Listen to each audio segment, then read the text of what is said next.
Ydych chi wedi clywed am Listeria monocytogenes neu beth sy'n gallu ei achosi? Dyma'r ffeithiau. Bacteriwm siap gwialen yw Listeria monocytogenes sy'n achosi salwch o'r enw listeriosis. Dydy achosion o salwch Listeria ddim yn gyffredin, ac yn y rhan fwyaf o bobl, dydy'r symptomau fel gwres, chwydu a dolur rhydd ddim yn ddifrifol. Ond mae Listeria weithiau yn gallu achosi symptomau difrifol ac yn yr achosion gweithaf mae'n gallu lladd. Mae'r risg o fynd yn sâl oherwydd Listeria yn llawer uwch i rai pobl.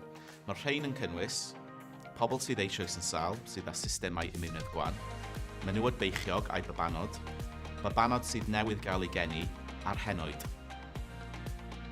Mae'n bosib cael Listeria drwy fwyta gwahanol fathau o fwyd, ond yn bennaf drwy fwydydd parod i'w bwyta. Does dim rhaid i chi goginio neu ailgynhesu'r bwydydd yma, a dyna'r broblem, achos dydy Listeria ddim yn hoff iawn o res.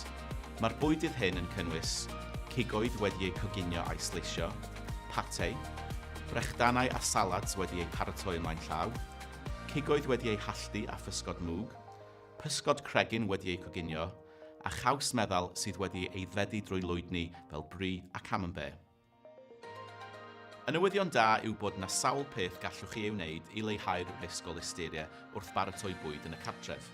Dylech chi bob amser gadw bwyd amrwd a bwyd parod i'w fwyta ar wahân a golchi ffrwythau a llysiau yn drylwyr, yn enwedig os ydych chi'n ei bwyta nhw'n amrwd.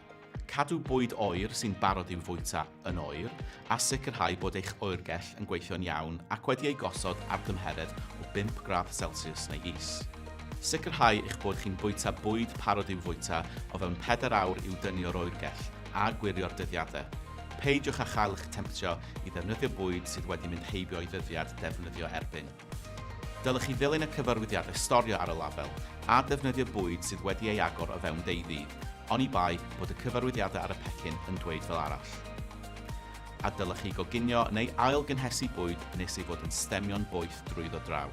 Felly dyna chi, yr ASB yn esbonio Listeria. I gael rhagor o wybodaeth, ewch i food.gov.uk.